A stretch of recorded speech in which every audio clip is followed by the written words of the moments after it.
के गेट के ठीक सामने आकर रुक गए। बाइक में दो लोग सवार थे, राहुल और प्रीति। तुमने बाइक यहाँ क्यों रोक दी? इस स्कूल के प्रिंसिपल तो तुम्हारे पापा है ना?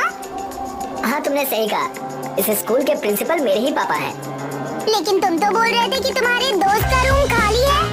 वो इस वक्त सियालकोट में नहीं है। खाली तो है, लेकिन क्या है कि अचानक मेरी नजर इस गेट पर पड़ी, जो कि हमेशा बंद रहता है।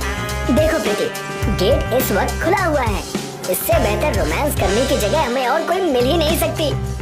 पागल हो गए हो क्या तुम? हो सकता है कि अंदर कोई मौजूद हो। अरे यार, तुम कैसी बात कर रही हो?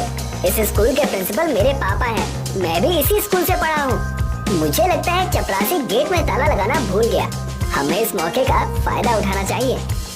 इतना कहकर राहुल स्कूल के अंदर चला गया, मगर उन दोनों ने स्कूल के अंदर कदम रखा ही था कि अचानक उन दोनों के कानों में किसी के गुर्राने की आवाज टकराई। ये किसकी आवाज है? राहुल प्रीति ने देखा कि गेट पर कोई खड़ा था और उसे देखकर उन दोनों की आंखें दहशत से फटी की फटी रह गई। उन दोनों को एक बेहद भयानक चेहरे वाला व्यक्ति खड़ा दिखाई दिया, जो उन्हें घूर रहा था, जिसकी लाल लाल आंखें अजीब से अंदाज में चमक रही थी। कुछ ही देर में राहुल और प्रीति की चीख पूरे स्कूल में गूंज उठी। अगले दिन दोनों की लाश स्कूल के गेट पर मिली। प्रिंसिपल अतुल का रो रो कर बुरा हाल था। अपने बेटे की मौत की बात से मिस्टर अतुल बेहद चुप चुप से रहने लगे।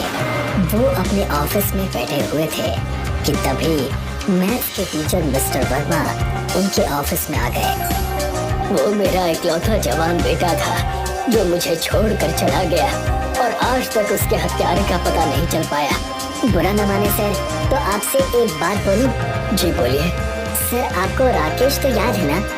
राकेश का नाम सुनकर अचानक प्रिंसिपल अतुल चौंक कर मिस्टर वर्मा की ओर देखकर बोले, तुमसे मैंने कितनी बार कहा है कि हम इस बारे में बात नहीं करेंगे। दीवारों के भी कान होते हैं।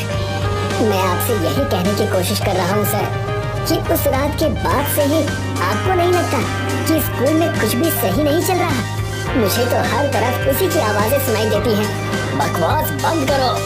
सर, आप माने या ना माने, लेकिन मुझे तो ये लग रहा है कि राहुल की हत्या उसी चपरासी के भूत ने ही की है। तभी अचानक टेबल पर रखे हुए फोन की घंटी बजने लगी। प्रिंसिपल अतुल ने फोन रिसीव किया और वो किसी से बात करने लगे। फोन रखने के बाद उनके माथे पर चिंता की लकीरें दिखाई देने लगी। क्या हुआ सर? किसका फोन था? आप इतने परेशान क्यों हो गए? जिस बात का डर था वही हुआ।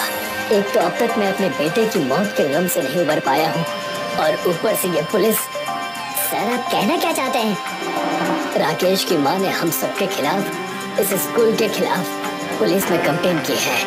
हालांकि पुलिस ने उनकी बात पर यकीन नहीं किया है, लेकिन फिर भी वो इस स्कूल की तलाशी लेना चाहते हैं। तुम एक काम करो, जल्दी से साइंस की टीचर शीला दीक्षित और यहाँ के चौकीदार भीमा को ले आओ। अब ये मत पूछना कि मैंने उन्हें किस लिए बुलवाया है। प्रिंसिपल अतुल की बात सुनकर मिस्टर वर्मा शीला दीक्षित और चौकीदार भीमा को बुला लाए। यहाँ पर क्यों बुलाया आपने हमें? चलो मेरे साथ उसी जगह पर जहाँ पर राकेश सो रहा है। चारों स्कूल के उस हिस्से की तरफ चले गए जहाँ पर कोई आता जाता नहीं था। कुछ ही देर में वो सब स्कूल के सबसे आखिर में बने हुए कमरे के पास पहुँच गए, जिसकी जमीन कच्ची थी। भीमा पास में ही रखा फावड़ा उठाकर उस जमीन की खुदाई करने लगा। भीमा काफी देर तक खुदाई करता रहा। अंत में वो थकते हुए बोला, यहाँ पर तो कोई नहीं है प्रिंसिपल साहब। मुझे तो बहुत घबराहट हो रही है सर। कहीं ऐसा तो नहीं है कि राकेश की बॉडी हमारी गैर हाजिरी में किसी ने निकाल ली हो और उसने सारी की सारी बात राकेश की माँ को बता दी हो? अगर ऐसा हुआ तो हम चारों जिंदगी भर के लिए जेल में चक्की पीसेंगे सर। मिस्टर वर्मा ने इतना कहा ही था कि तभी अचानक उन चारों को कमरे में भूकंप आने जैसा एहसास हुआ।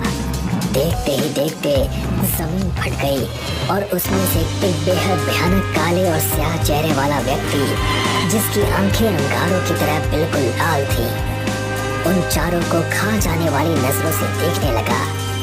उस व्यक्ति का पूरा शरीर सड़ा और काला हो चुका था ये देखकर शीला दीक्षित के गले से एक जोरदार चीख निकल गई। ये कैसे हो सकता है, तुम तो मर चुके हो। प्रिंसिपल अतुल ने इतना कहा ही था कि तभी उस भयानक व्यक्ति के हाथों में भेड़िए जैसे नुकीले पंजे निकल आए और उसने एक ही बार में भीमा के गर्दन में अपने नुकीले पंजे गाड़ दिए। भीमा तड़पता हुआ गिरकर ढेर हो गया। शीला दीक्षित चिल्लाती हुई उस कमरे से भागी, मगर अचानक दरवाजा तेज आवाज के साथ बंद हो गया। अचानक वो भयानक